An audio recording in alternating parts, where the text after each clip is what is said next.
گزشتہ میں نے ایک تفسیر میں بھی عرض کیا، بعض لوگوں کو ایسا لگتا ہے کہ رمضان میں لوڈ شیڈنگ ہوتی ہوگی، کچھ خزانہ خدا میں بچت کے لیے لوگوں کو بھوکا اور پیاسا رکھا جاتا ہے، کچھ رزق بچا لیا جائے۔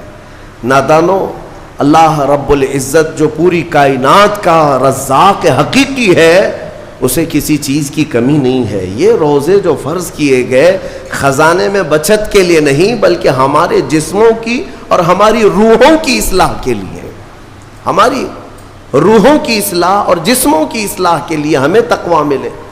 میں آپ کو بتاتا ہوں، ایک سوال میں آپ سے پوچھتا ہوں، آج رمضان میں یہ بہت ضروری ہے، کیونکہ رمضان ہونے کے بعد بھی سب کو پتہ ہے کہ چاند دکھتے ہی اللہ شیطانوں کو قید کر لیتا ہے، یہ سب کو پتہ ہے۔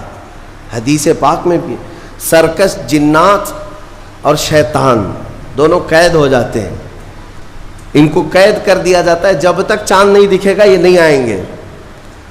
لیکن جو 11 مہینے ہم بلیم ڈالتے تھے شیطان پر کہ ہم سے برائیاں ہو گئی، گناہ ہو گئی، کیوں؟ ارے شیطان ایسا کرا دیا، شیطان ویسا کرا دیا۔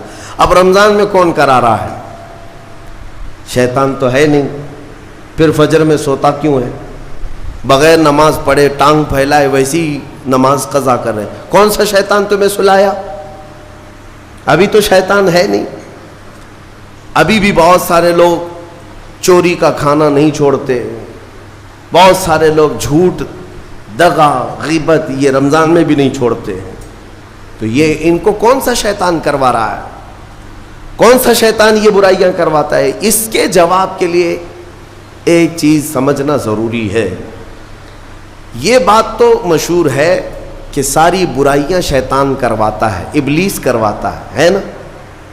لیکن آپ کو وہ واقعہ معلوم ہے جب آدم علیہ السلام کو اللہ تعالیٰ نے پیدا کیا اور سارے فرشتوں سے کہا کہ سجدہ کرو، کل ہی کی تفسیر میں نے عرض کیا، اس میں ابلیس بھی تھا۔ ابلیس بھی اس وقت بہکا ہوا نہیں تھا، گمراہ نہیں تھا، وہ اچھا تھا۔ ابلیس تو بہت عبادت کرنے والا تھا اللہ تعالیٰ کی، تو اس نے اللہ کے حکم کو ٹال کر آدم کو سجدہ نہیں کیا، غرور میں کھڑا رہا، نافرمانی کیا۔ تو اب میں یہ سوال کرتا ہوں کہ ہر ایک کو گمراہ کرنے والا شیطان ہے، تو شیطان کو کس نے گمراہ کیا تھا؟ اس کو کس نے روکا سجدہ مت کرنا آدم کو؟ کوئی ہے بہکانے والا؟ ارے وہ تو پہلا ابلیس ہے، اس سے پہلے تو کوئی ابلیس تھا ہی نہیں، اس سے پہلے تو کوئی شیطان تھا ہی نہیں۔ شیطان کو کس نے روکا کہ تو بڑا ہے، تو بلند ذات والا ہے، آدم مٹی سے بنا ہے؟ یہ خیال کس نے ڈالا؟ کون سا شیطان تھا اس سے پہلے؟ یہی بات سمجھنے کی ہے۔ محدثین نے مفسرین نے فرمایا، ابلیس کو جس چیز نے سجدہ کرنے سے روکا وہ نفس امارہ ہے، وہ نفس ہے جو آج بھی تمہارے ساتھ ہے۔ ہاں، شیطان تو قید ہو جاتا ہے رمضان کے شروع ہوتے ہی، لیکن نفس تو ساتھ میں رہتا ہے۔ اب پتہ چلا کہ رمضان میں جو کچھ بھی غلطیاں یا کوتاہیاں یا گناہ کچھ لوگوں سے سرزد ہوتے ہیں تو یہ نفس کے پجاری ہیں، نفس ان کے ساتھ ہے، یہ نفس کی غلامی میں آ گئے اور نفس کے شکار ہو گئے۔ اسی لیے قرآن میں اللہ تعالیٰ نے اپنے رسول سے بھی یہ فرمایا، اَرَأَيْتَ مَنِ اتَّخَذَ إِلَٰهَهُ هَوَاهُ أَفَأَنْتَ تَكُونُ عَلَيْهِ وَكِيلًا۔ اے رسول، کیا آپ نہیں دیکھتے کچھ لوگ ایسے ہیں جنہوں نے اپنے نفسانی خواہشات کو اپنا خدا بنا لیا ہے، اپنی خواہشات کو اپنا خدا بنا لیا ہے۔ اے رسول، کیا آپ ایسوں کی سفارش کریں گے، ایسے لوگوں کی وکالت کریں گے؟ یعنی رب تبارک و تعالیٰ نے فرمایا کچھ لوگ وہ ہیں جو اپنی خواہشات کی پوجا میں ہیں۔ کیا مطلب خواہشات کی پوجا؟ کیا مطلب ہے اپنے خواہشات کے پیچھے چلنا؟ مطلب یہی ہے کہ جو دل میں آیا اس بندے نے یہ سوچ لیا اسے کرنا ہی ہے مجھے، یہ خواہشات کے پیچھے چل رہا ہے۔ ہاں، تمہیں آرام کی فکر ہوئی، تم نے خدا کے فرمان کو ٹال دیا لیکن اپنی نفس کی سن لیا۔ اللہ تبارک و تعالیٰ کا حکم کچھ اور ہے لیکن تمہاری طبیعت کچھ اور چاہ رہی ہے۔ رب تبارک و تعالیٰ کا حکم تھا صبح صبح تمہیں اپنے گھر بلا رہا تھا، لیکن تم نے اس کی نہیں سنی، اپنے من کی سنی، اپنے نفس کی. تو یہی تو ہوا نفس کی پوجا، یہی ہے نفس کی عبادت، نفس کی پرستش، جس کو قرآن میں کہا گیا ہے کہ کچھ لوگ ایسے ہیں جنہوں نے اپنی خواہشات کو خدا بنا لیا. یہ نفس امارہ جس کے بھی اوپر حاوی ہو جاتا ہے، اچھے اچھوں کو یہ ان کا تقوی بھسم کر دیتا ہے، ایمان سے بھی دور کر جاتا ہے. اس لیے میرے عزیزو، میں جو عرض کرنے جا رہا ہوں وہ یہ ہے کہ ہمارے لیے زندگی میں سب سے بڑا چیلنج اپنے نفس امارہ سے لڑنا.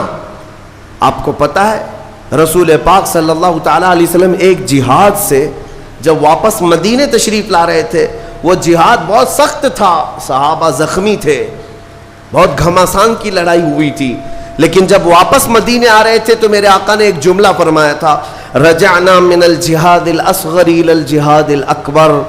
اے میرے صحابہ، ہم چھوٹے جہاد سے بڑے جہاد کی طرف جا رہے ہیں. صحابہ نے پوچھا اس سے بڑا جہاد اب کون سا ہے یا رسول اللہ؟ میرے آقا صلی اللہ علیہ وسلم فرماتے ہیں، اے میرے صحابہ، اپنے نفس سے لڑنا اب یہ بڑا جہاد ہے، نفس سے لڑنا بڑا جہاد ہے. میرے عزیزو، یہ خواہشات کو ہی ختم کرنا ہو، اس نفس کو اگر کنٹرول میں لانا ہو تو کیا کرو گے؟ نفس امارہ سب کے پاس ہے. قرآن میں مولا فرماتا ہے وَمَا أُبَرِّئُ نَفْسِي إِنَّ النَّفْسَ لَأَمَّارَةٌ بِالسُّوءِ إِلَّا مَا رَحِمَ رَبِّي. کوئی اپنے نفس سے بچ نہیں پائے گا سوائے وہ شخص جس پر میرا رب رحم فرمائے. اللہ کا رحم جس پر ہو گیا وہ اپنے نفس سے بچ جائے گا. میں آپ کو ایک دعا بتاتا ہوں. حضور پاک صلی اللہ علیہ وسلم اگر دعا کرتے تھے تو اس سے آپ کو اندازہ ہو جائے گا کہ یہ کتنی امپورٹنٹ چیز میں آپ کے سامنے کہہ جا رہا ہوں. کون سی؟ حضور جب دعا کرتے تھے تو یوں کہتے تھے اللہ کی بارگاہ میں، اللہم لا تکلنی الی نفسی طرفۃ عین. اے اللہ تو مجھے میرے نفس کے حوالے ایک منٹ کے لیے بھی مت دینا، تو اپنی حفاظت میں رکھ. حضور جب یہ دعا کرتے تھے کہ مجھے میرے نفس کے حوالے ایک منٹ کے لیے، طرفۃ عین کہتے ہیں پلک جھپکنے کے برابر، اتنے ٹائم کے لیے بھی اے اللہ تو مجھے میرے نفس کے حوالے مت کرنا، تو اپنی حفاظت میں رکھ. سید الانبیاء جب یہ دعا کرتے ہیں تو اندازہ کرو اے مومنو، نفس کی تباہ کاریاں کیا کیا ہیں. یہ کتنوں کو ہلاک کر دیتا ہے، کتنوں کا عمل ضائع کرتا ہے، کتنوں کا ایمان ختم کرتا ہے. اب میں جو بات کہہ رہا ہوں وہ یہ توجہ سے سنو. یہ نفس امارہ جس نے شیطان کو بھی گمراہ کیا، شیطان کو بھی بہکا دیا، یہ نفس آدم کو سجدہ نہ کرنے کا جو غرور پیدا کیا، یہی نفس امارہ تھا. اس نفس امارہ کو اگر کوئی کنٹرول کرا سکتا ہے تو وہ ماہ رمضان المبارک.